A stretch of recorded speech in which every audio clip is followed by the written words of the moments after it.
Usul mediasi kasus ijazah Jokowi muncul saat audiensi yang digelar Komisi Percepatan Reformasi Polri pekan lalu.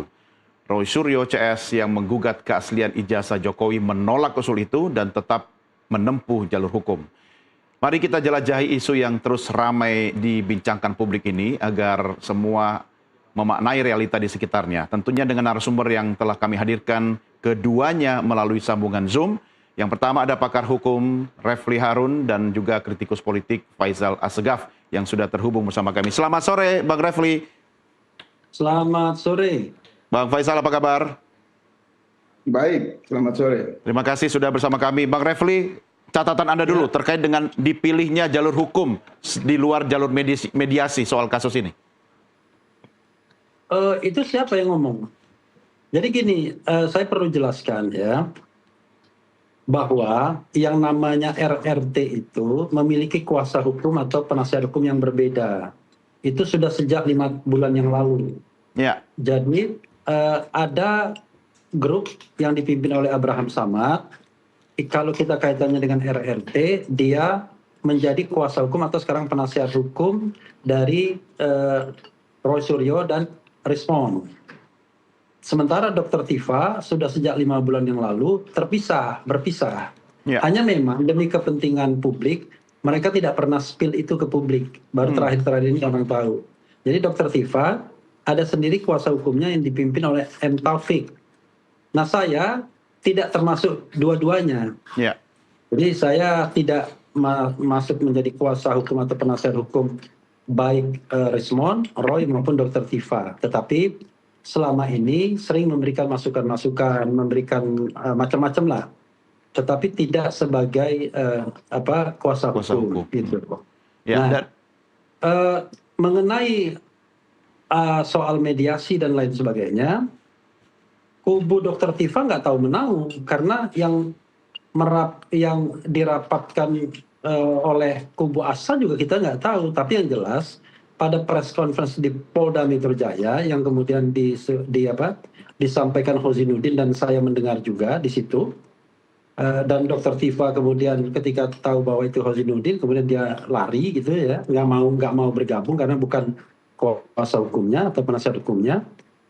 Di situ kan sebenarnya ya disampaikan terkait dengan gelar perkara khusus. Nah, dalam gelar perkara khusus tersebut, kemudian ya mungkin karena ada keahlian dia minta gelar perkara khusus. Cuma namanya orang yang kalau ngomongnya lancar betul kan, ya kita di satu sisi kan untuk kelebihan, di satu sisi kadang-kadang nggak ada remnya. Maka dibahas juga macam-macam gitu ya.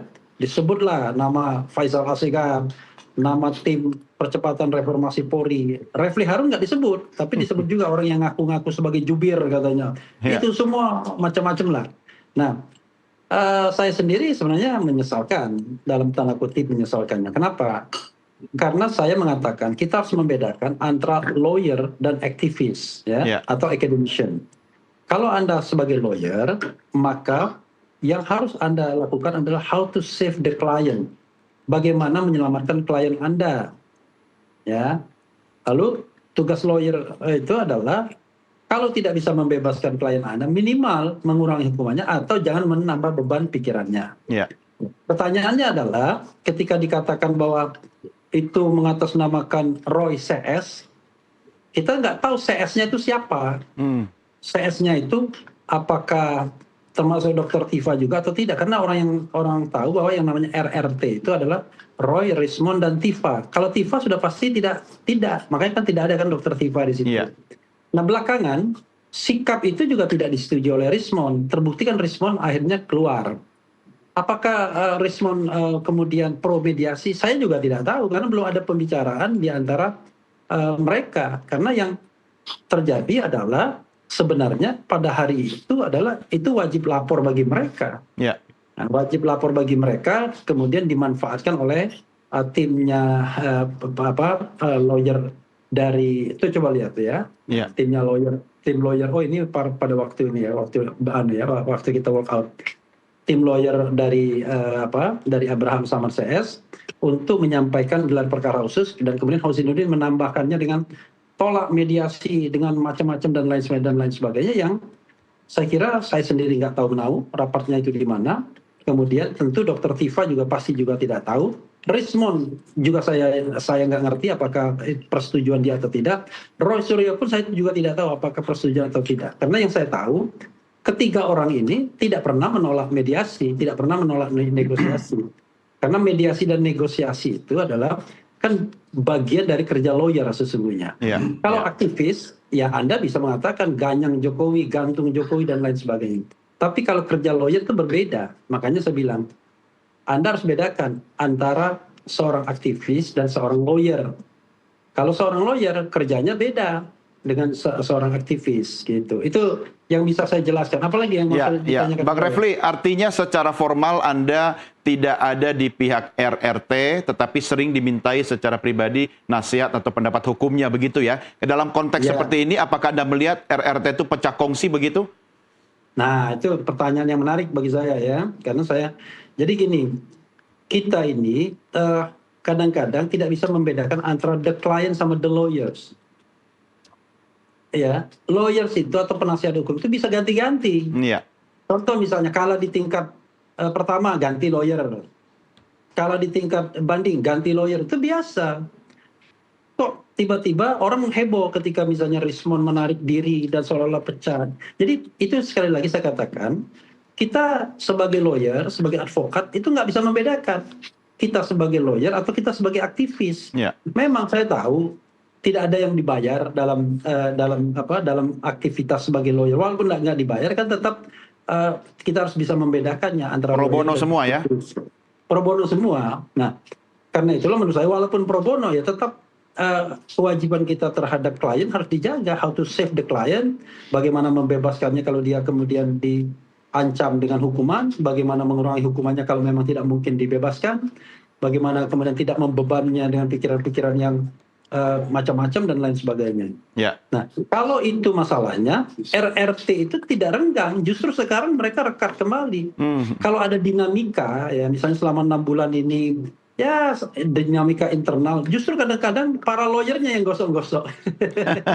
Iya. Oke, saya bergeser dulu. RRT-nya sendiri, Iya. Anda lihat, ya, saya misalnya berapa kali rapat bareng mereka. Jadi rapatnya saya itu bukan rapat sesungguhnya, karena saya YouTuber, ya kan.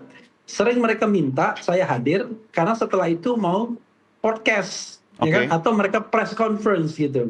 Maka kita diundang sebagai YouTuber. Nah, ini saya bicara posisi per hari ini. Oke. Kalau besok saya misalnya jadi lawyer di antara satu atau dua mereka, itu posisi yang next. Tapi posisi hari ini saya belum menjadi siapa-siapa dari RRT sebagai hal yang formal. Ya, Begitu. sampai Apa hari ditanya ini lagi? clear ya. Oke, saya bergeser ke Bang Faisal. Bang Faisal, coba komentar dan analisa Anda terkait sampai bagaimana kemudian awal soal mediasi ini bisa mengemuka, Bang Faisal.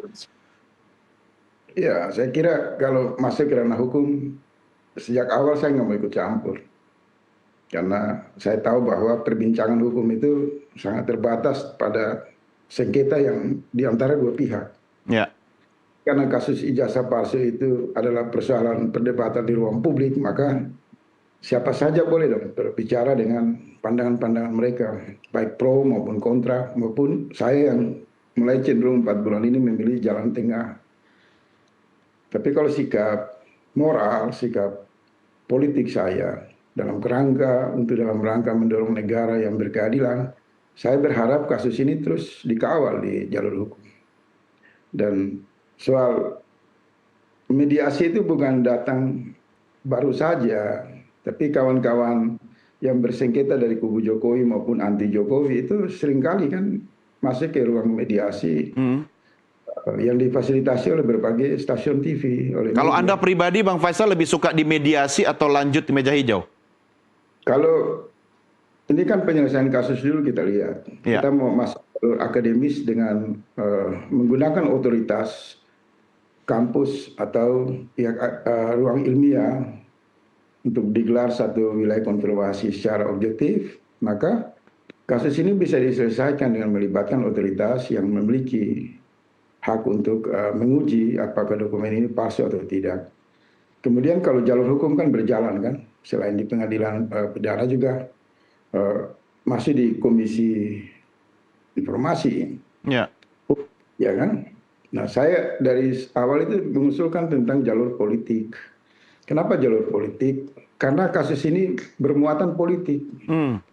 Pertentangan kuat antara kubu Jokowi dan PDIP. Dan hari ini kan kita lihat, Maksud Anda ini mainannya PDI Perjuangan begitu? itu terlihat secara akal sehat publik mengarah ke sana. Ada intervensi Megawati misalnya, ada permainan yang kuat di mana Demokrat mengirimkan orang-orang terbaik mereka untuk terus melakukan pressure secara moral politik. Orang-orang Nah, saya terbaik Demokrat itu siapa? Maksudnya Roy Suryo? Kan udah mantan. Arif Hasan dan lain-lain, kemudian Herman Heri, kalau nggak salah Herman siapa itu kan di posisi DPR. Dan semua bagus kan dalam rangka untuk berusaha mengungkap fakta di jalur politik. Tapi politik formalnya tidak bekerja. Maka Oke. saya sejak itu memperjuangkan pendekatan politik formalnya. Kalau PDIP dan Demokrat memiliki keinginan political will, menyelesaikan masalah, menghentikan kehebohan politik, maka mereka kan bisa gunakan fraksi mereka di DPR, membuat pansus dan lain-lain untuk penyelidikan lebih jauh merespon aspirasi dan keinginan rakyat. Tapi Anda melihat apakah ini memang sengaja isu ini tetap dimainkan untuk memelihara sebuah isu untuk komoditas politik di 2029 begitu? Saya mau mengatakan bahwa kentalnya keterlibatan intervensi Megawati itu sulit dihindari. Begitu juga Pak SBY. Dan kalau kita bedah ya, kalau misalnya diduga ijazah ini palsu, itu kan pemiliknya Jokowi. Tapi penggunanya siapa? Kan PDIP. Sejak Jokowi dari wali kota, gubernur, dan 2 kali presiden, itu juga memanfaatkan dokumen palsu. Kalau terbukti, maka bukan hanya Jokowi yang diseret. Megawati dan PDIP juga bisa diseret karena hukum dalam rangka pertanggungjawaban kearsipan yang dianggap memanipulasi ruang kita. Jadi mediasi itu tidak dalam kerangka mengintervensi atau mengarahkan kawan-kawan yang berjuang di jalur hukum untuk mencari jalur damai. Sama sekali nggak ada kalimat itu. Maka saya agak kesal karena sahabat saya Bung Refli itu mestinya kan berdiri di sana menjernihkan masalah. Karena kedekatan mereka dengan para pihak yang bersengketa, misalnya Hoji, Intifa, dan lain-lain. Saya kalau misalnya ada serangan kepada kawan-kawan yang saya anggap tidak bagus, saya kan berdiri mengklarifikasi itu. Anda mau mengatakan Bang Refli lebih tendensinya ke RRT begitu ya, Bang Faisal? Kan tendensi ketidakdewasaan saat keluar dari forum yang kita sepakati itu juga harus direnungkan, berdampak isu pertentangan di antara teman-teman. Tapi kan Bang Refli nggak ada urusannya di belakangnya, bukan PDI Perjuangan toh? Ini pertanyaan buat saya. Buat dua-duanya, Bang Faisal dulu, coba dikomentari dulu, baru Bang Refli. Saya tidak tahu, tapi usulan-usulan saya itu kan bergerak secara dinamis. Misal Pak Jokowi berhubungan dengan Ibu Megawati kan, itu juga kan karena publik juga melihat pentingnya tim reformasi berhubungan dengan otoritas politik. Walaupun itu menjadikan seolah-olah ada buku yang berlatar belakang revisi atau amandemen konstitusi, tapi publik menangkap ada upaya kan untuk mediasi di level elit. Jadi mediasi ini tidak melibatkan kalangan pengacara maupun yang terlibat dalam sengketa. Saya lebih cenderung memfokuskan mendorong para elit negara konsisten menegakkan Pancasila sila keempat. Ruang musyawarah itu dibuka. Pak SBY punya kepentingan menuntaskan kasus ini atau Ibu Megawati, maka ada tim reformasi Polri. Saya menjembatani itu. Kenapa? Karena dalam kasus Hasto itu kita melihat kentalnya intervensi Ibu Megawati, yang kemudian Hasto itu lepas. Publik itu bingung. Lepasnya Hasto di KPK itu karena persoalan hukum atau tekanan politik. Ya, Bang Faisal, saya harus interupsi dulu, Bang. Ya, nanti setelah ini saya berikan kesempatan ke Bang Refli untuk menjawab semua pertanyaan tadi. Tetapi saatnya sekarang sudah masuk waktu maghrib untuk Jakarta dan sekitarnya. Kita rehat sejenak, kita lanjutkan diskusi kita di segmen berikutnya. Pemirsa, kami segera kembali sesaat lagi.